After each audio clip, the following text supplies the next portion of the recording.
La suite de Smart Immo, rendre plus vertueux, plus écologique les patrimoines immobiliers grâce à la data, c'est la promesse que formule Deepkey. Bonjour Vincent Briand. Bonjour. Vous êtes président et cofondateur de Deepkey. Alors vous voulez aider tout le monde à passer au vert pour lutter contre le changement climatique. Absolument, il est temps d'agir. Le changement climatique, vous le savez, c'est plus une hypothèse aujourd'hui, on l'a encore vu cet été. Et aujourd'hui, l'immobilier représente 40% des émissions de CO2 dans le monde. Parce que la façon avec laquelle on construit les bâtiments et la façon avec laquelle on gère les bâtiments, ça émet beaucoup de CO2. Il faut les chauffer, les éclairer, il faut des matériaux, du béton, des vitrages, etc. La bonne nouvelle, c'est qu'il y a des solutions.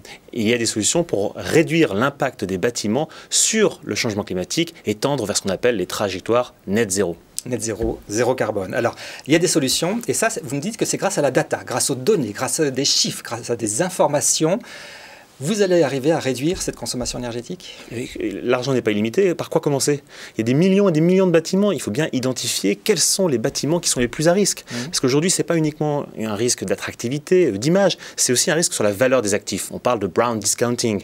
C'est le prix du marché moins le montant des capex qui sont nécessaires pour mettre le bâtiment au niveau de la performance ESG. Et ça, si ce n'est pas fait, on va avoir de plus en plus d'acteurs de l'immobilier, investisseurs, asset managers, se prendre des grosses raclées. Et donc, il est nécessaire d'identifier où sont les bâtiments les plus à risque. Pour ça, la bonne nouvelle, c'est qu'il y a énormément de données qui existent. Alors, c'est quoi ces données? Comment est-ce que vous les collectez? Comment est-ce que vous les traitez pour ensuite en tirer des conclusions et des plans d'action?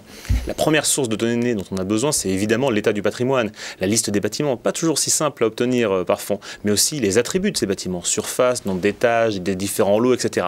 Ensuite, nous allons chercher les informations d'activité, les états locatifs dans les logiciels des property managers ou des asset managers, mais aussi les données environnementales, consommation d'eau, d'énergie, d'électricité, de gaz, etc.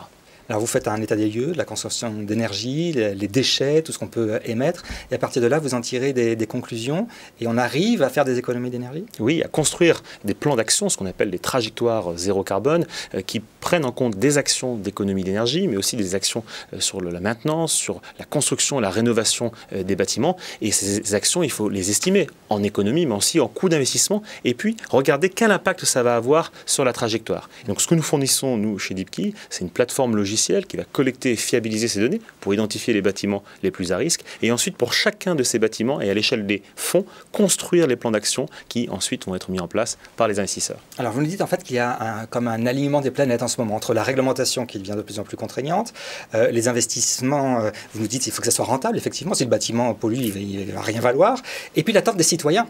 Tout ça, ça se conjugue en ce moment? Il y aura vraiment eu un avant et un après 2020. Jusqu'en 2020, les acteurs s'y mettaient, les plus matures, les early adopters. Mais depuis 2020, par la crise de la Covid, on a vu une accélération des prises de conscience sur les sujets environnementaux et ESG, et en particulier le changement climatique. Et de l'autre, vous l'avez dit, il y a les investisseurs internationaux financiers qui disent « bon, je ne veux pas perdre d'argent sur mon patrimoine, donc il faut tout de suite que j'identifie quels sont les bâtiments à risque ». Et nous avons la pression réglementaire.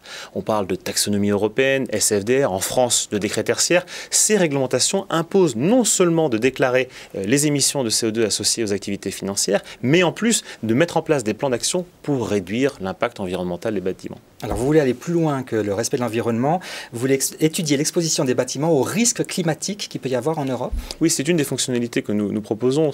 À l'endroit d'une adresse d'un bâtiment que l'on saisit via la fonctionnalité, on va évaluer en fait le risque du bâtiment aujourd'hui et dans le futur, 2030, 2040, 2050, à l'exposition climatique, ce qu'on appelle la résilience climatique.